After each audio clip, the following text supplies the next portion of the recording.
augmenter les loyers de son locataire si ça vous stresse ou que vous ne savez pas comment faire. Mais dans cette vidéo, je vous donne la méthode que j'emploie personnellement. Donc je vais d'abord commencer par vous expliquer la méthode de calcul et puis ensuite je vous donnerai mes astuces pour faire en sorte que ça se passe le mieux possible pour éviter les litiges avec votre locataire. Et puis pour finir, j'ai un petit cadeau pour vous que vous pourrez utiliser dans la gestion de vos locations. Alors on commence par la méthode de calcul. Les règles de calcul ne changent pas, que ce soit une location nue ou meublée. Donc vous aurez besoin d'aller chercher les valeurs de l'indice de révision des loyers, ou l'IRL comme on l'appelle. Donc vous tapez IRL ou indice de révision des loyers sur Google et vous allez sur le site de l'INSEE et vous trouverez un petit tableau qui ressemble à ça. Et donc pour calculer le nouveau loyer, on prend le loyer hors charge actuel, multiplié par la valeur de l'IRL à la date d'anniversaire du bail, divisé par l'IRL à la valeur au même trimestre de l'année précédente. Alors, un petit exemple, j'ai un loyer hors charge de 500 €. L'anniversaire du bail est en décembre. Je tourne cette vidéo en janvier. Donc je fais le calcul suivant. Nouveau loyer hors charge égale 500 multiplié par l'IRL au dernier trimestre de l'année dernière, divisé par l'IRL au dernier trimestre de 2024. Alors notez bien que j'ai pris l'IRL au mois de décembre, ce qui correspond à la date d'anniversaire du bail, et non pas à la date de la révision. Alors si vous avez un peu la flemme de faire ce calcul, ne vous inquiétez pas, vous pouvez trouver un calculateur sur le site de l'INSEE directement. Maintenant, on va passer rapidement en revue les conditions à respecter, puisqu'il y a quand même quelques contraintes pour pouvoir appliquer une augmentation de loyer. La première chose évidente, c'est que vous pouvez faire une augmentation de loyer qu'une fois par an. Ensuite, il faut savoir que vous avez 1 an à compter de l'anniversaire du bail pour appliquer l'augmentation de l'année en cours.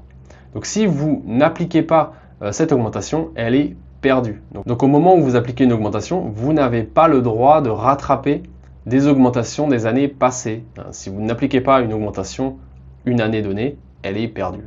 Autre critère, si votre logement est en DPE F ou G, vous n'avez pas le droit malheureusement d'augmenter les loyers. Un autre aspect concerne l'encadrement des loyers. Donc si votre logement se situe dans une des rares villes où les loyers sont encadrés, vous n'avez pas le droit de dépasser l'encadrement. Donc vous avez le droit d'appliquer des augmentations, mais ça doit rester dans l'encadrement des loyers imposés par la ville. Et un dernier critère, c'est le fait que votre contrat de location, votre bail, doit mentionner le fait que le loyer est augmentable chaque année. Si votre contrat ne mentionne pas la clause, tout le monde considère que c'est quand même normal que les loyers soient augmentés chaque année. Donc vous ne faites pas trop de nœuds au cerveau si votre bail ne contient pas cette clause. Alors maintenant qu'on a calculé le nouveau montant du loyer, il reste à demander au locataire d'appliquer ce nouveau tarif. Et alors là, comment on fait? Comment faire pour que ça se passe bien? Comment faire pour qu'il applique l'augmentation? Alors moi, par exemple, j'ai eu des cas où j'envoyais le mail d'augmentation de loyer à mes locataires. Ils n'appliquaient pas l'augmentation tout simplement. En fait, c'est par simple procrastination, si vous voulez. Les gens ont un peu la flemme et se disent qu'ils vont le faire la semaine prochaine ou ce week-end, voilà, et ça n'arrive jamais. Et donc ça vous fait des trous dans la compta, c'est un peu pénible. Donc je me retrouve à devoir le relancer plusieurs fois, les mois passent. Alors ça fait pas une énorme perte, mais le problème c'est que si l'application elle est jamais appliquée, on finit par laisser tomber. Donc moi je connais des investisseurs qui abandonnent complètement l'idée d'appliquer des augmentations. Alors pour moi, laisser tomber les augmentations de loyer, c'est une erreur. L'envie qu'on a quand même quand on est bailleur, c'est d'avoir des locataires qui restent longtemps. Et en fait, si vous n'appliquez pas les augmentations de loyer, au fil des années, vous avez un trou énorme. Avant de tourner cette vidéo, j'ai fait le calcul. Entre 2015 et 2025, l'IRL a permis d'augmenter les loyers de 16%. Alors, est-ce que vous abandonnez 16% de vos revenus? Alors, une simple question à se poser, c'est comment font les gestionnaires professionnels, les agents immobiliers? Puisque eux, ils gèrent des locataires par dizaines, et pourtant, ils sont engagés à faire les augmentations de loyer auprès de leurs clients, donc les propriétaires, et ils le font. Alors moi je peux vous en parler puisque je suis locataire depuis de nombreuses années à Paris et je peux vous dire comment ils font les augmentations de loyer, c'est très simple. Les loyers ils sont encaissés par prélèvement bancaire systématiquement et donc chaque année le montant du prélèvement est révisé et je suis même pas prévenu et l'augmentation de loyer s'applique comme ça et c'est terminé. Et ça c'est vraiment l'état d'esprit qu'il faut avoir pour durer dans l'immobilier. Il y a tellement de proprios qui jettent l'éponge, qui vendent leurs biens après un problème avec un locataire. Ne vous impliquez pas émotionnellement avec vos locataires. Ne vous excusez pas d'appliquer la loi. Si les agents immobiliers arrivent à gérer des dizaines de locataires, vous pouvez aussi.